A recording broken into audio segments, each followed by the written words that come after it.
believe I'll be ready to fight again at the end of February, and I was promised a title shot. But again, if I have to fight before title shot again, I have no problem. I can prove again that I'm the number one contender. I believe Islam had a great performance. I believe I'm the most hardest fight for him in the division. I'm undefeated for a reason. I believe I can beat anyone in the division. As Islam said, whatever UFC decides, and I believe he's gonna accept the fight. So if UFC is gonna decide I'm next, I also am not gonna miss this opportunity. I'm gonna take this fight. If Islam Makhachev wants a real test, Shavkat says is fully prepared and confident he'll be a major problem for him. Meanwhile, Chael Sonnen said the welterweight division became unclear after the recent fights. He expected a straightforward challenger for Islam, but Shavkat Rakhmonov's dominant win over Brady changed everything. The result forced Chael to rethink his predictions and raise new questions about who actually deserves the next title shot. I'm confident that Ian Gary's going to get a world title fight. But is it next? I don't know. Morales.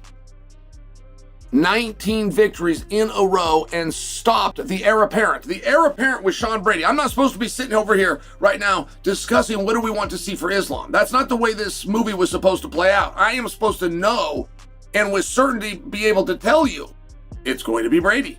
Moving forward, Chael mentioned the talk surrounding Rakhmonov possibly being told by Dana White that he's next. He clarified that he couldn't confirm it, but said that if it really happened, then the title shot would become simple. At the same time, he pointed out that fans aren't rushing toward that matchup. It's not the fight gaining buzz online, and people aren't actively pushing for it, which keeps the situation unclear and leaves the UFC with multiple directions depending on timing, hype, and matchmaking needs. But Morales stopped him, and when that fight got over, allegedly, I cannot confirm this, allegedly Dana pointed to Morales and said, "You're next." I can't confirm that that happened. I was there, but I wasn't watching. If that did happen, there's nothing for us to be talking about.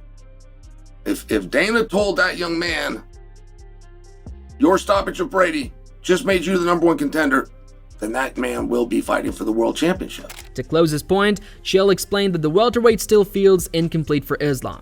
He said something important is missing in the division's direction, and that missing element might be Shavkat Rakhmonov. Chael questioned how much both fighters want the matchup and suggested that only real clarity will decide the next move. Until then, the title picture remains open, with Rakhmonov possibly being the answer fans are looking for, especially as fan interest continues to rise. But that's not a fight that you guys are clamoring to see. That's not a fight that you're itching and jumping and jonesing to see. That's not a fight that you've ever talked about, or that you've ever pushed or gone to social media and did your hand in making happen. Which in lies the entire premise of my conversation right now.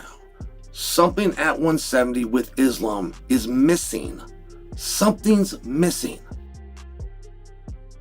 And maybe that's Rakhmonov. Maybe it's as simple as that. Maybe once Daddy comes home and we can get a little bit of clarity. But how bad does Rakhmonov want to fight Islam? How bad does Islam want to fight Rakhmonov? I can't answer these questions, guys. I'm just asking these questions. But I'm forced to ask these questions because at welterweight right now, there's something. Something's missing. On the other hand, after watching Islam Makhachev dominate Jack Della Maddalena, Shavkat Rakhmonov didn't jump to conclusions. Instead, he said he wants to understand the level of that performance for himself. He explained that the only real way to know how good Islam looked that night is to stand across from him and test every part of his game directly, especially under real pressure where timing, strength, and reactions truly matter. Yeah, I believe Islam had a great performance, but I also want to find out for myself, is it JDM had such a bad performance, or Islam had such a good performance? I believe I'm a universal fighter. I can make it hard for him everywhere. So, yeah, I just want to find out for myself. Once Shavkat explained why he wants the Islam matchup, the conversation shifted toward whether he actually deserves the next title shot at welterweight. Ariel Helwani stepped in to break down the current rankings, recent activity, and how the UFC might view the situation. He compared Shavkat's resume with the other contenders, and then explained it this way.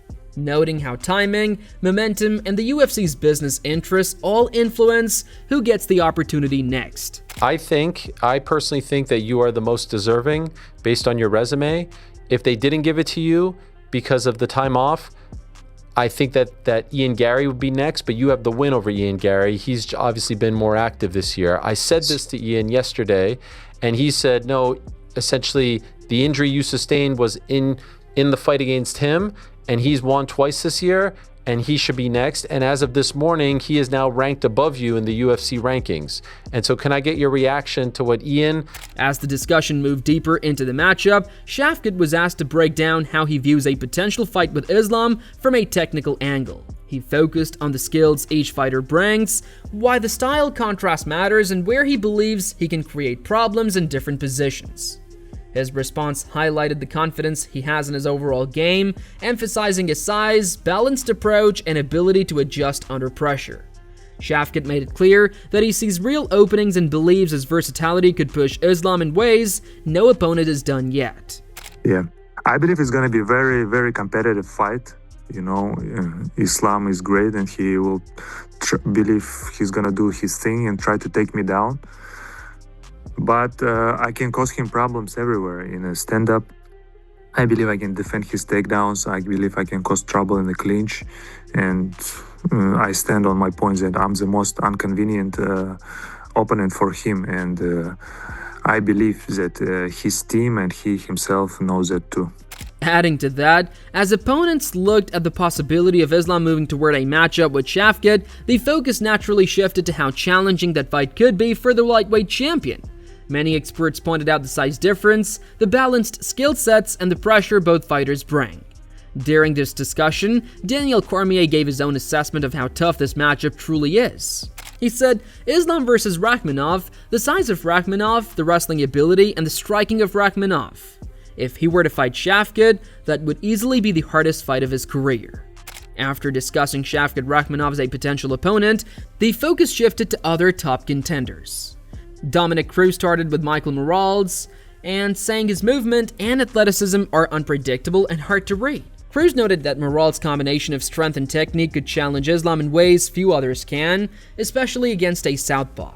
This makes Morales an intriguing and unique matchup in the division, with his youth, confidence, and rapidly improving skill set adding even more excitement to the conversation. But I could give Morales a title shot too, to be honest, because I've seen that guy in the gym, and there's things about him that don't make sense, like the way that he moves. I'm telling you, he's a freak gymnast too. He can do the craziest things. He can really challenge the strength of Makhachev differently than anybody, the strength. Now, the technique is what has not been tested against Morales, like that level of technique with the strength. Yeah. Morales is so athletic and so strong, he's been able to beat even people's technique just with his power, strength, and explosiveness. Whereas Makhachev, he's going to have to really work through step by step to untie the knot that Makhachev puts him in. Plus, Makhachev being a southpaw changes the... Finally, Cruz highlighted how unconventional fighters like Morales succeed despite breaking normal rules, contrasting them with technically sound fighters like Ian Gary. He noted the division has changed with many veterans gone, marking a new era at the top.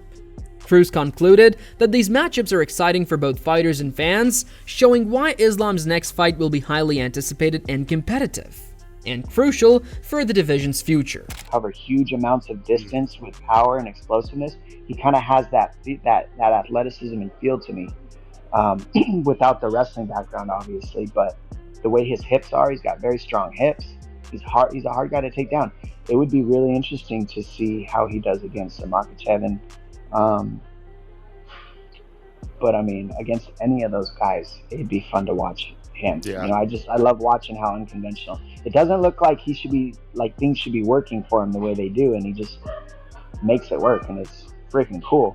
When you watch a Protez or an Ian Gary, it's almost like you can see why they're good. Like, they're technically sound, their distance is good, everything looks all like fundamentally sound, right? And then you see Morales, and he comes in there and just breaks all the rules and wins, and I love that.